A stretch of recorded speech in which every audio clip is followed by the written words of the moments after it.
what's happening in Iran and why must Iran bow the knee? What is the reason? Is this a political war over oil and over terrorism, or is this a religious war?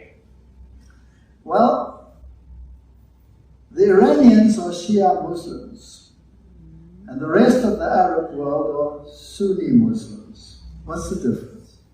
What's the difference between a Sunni Muslim and a Shia Muslim? They both base their teachings on the Quran, so they both have the same aspirations. They both want Sharia law. So they're all agreed on all of those issues, but there's one tiny little issue that's problematic. And that is that Shia Muslims believe that their mullahs, their leaders, like Khomeini or whoever they were called and will be called, are direct blood descendants of Muhammad. And therefore they are the true representatives of Islam and acknowledge no other religion but Islam, and have to, by their creed, eliminate all infidels, that is, anybody that is Christian or Jewish or non-Islamic. That is Shia.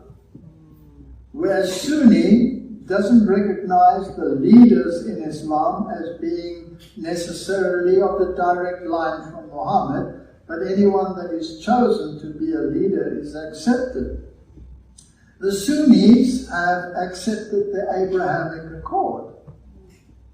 And that means that they will exist in peaceful coalition or brotherhood together. And that's what the Pope wrote about his Fratelli Tutti, his brotherhood of all religions. The Sunnis are happy to do that. The Shiite can't do that, because the Shiite believes in this direct descent and that they are the true representatives of the teachings of Muhammad and the eradication of anybody that's not Islam.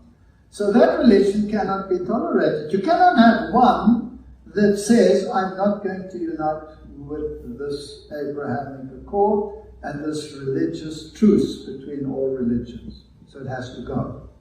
It has to go. And there have been many calls for it to be removed. And when the Democrats are shouting and screaming their heads off now, there are videos of Hillary Clinton saying the first thing she will do if she should be president is attack Iran. Now she's saying exactly the opposite. So let's hear what Graham has to say on the issue, and then you will understand what this is all about. Listen carefully.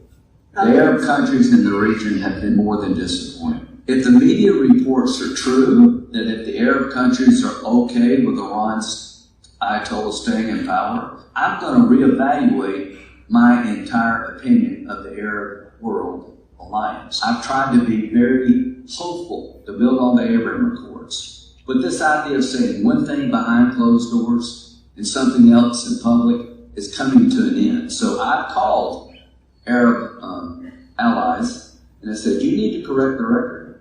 If you don't understand this is the biggest moment for change since the fall of the Berlin Wall, you're missing a lot. This is a religious war.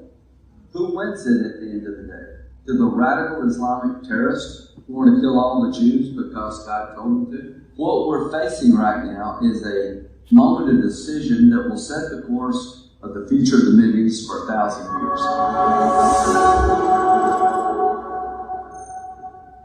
Did you get that? For how long is it going to set the course? For the millennium. These are the dominionists of the United States of America. These are the ones that have the power at the moment. They have their king, their president, who they call Cyrus, and who they call Constantine, and who they praise, and they want no king but Caesar. And this is a religious war. And anybody who refuses to accept the authority of the system becomes the enemy of the state. What happened in history to them? They were eliminated. It's going to happen again. This is the final act in the drama, the last thing to happen on earth before the return of Christ.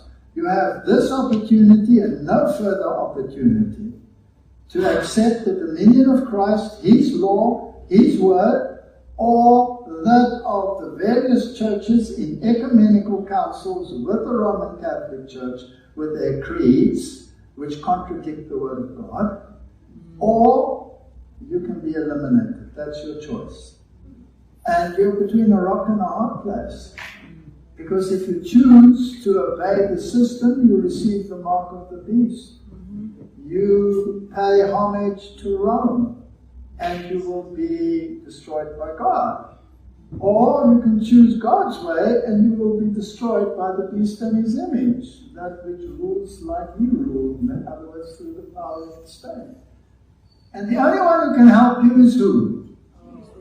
Jesus. So your salvation will have to be 100% by faith. 100% by faith.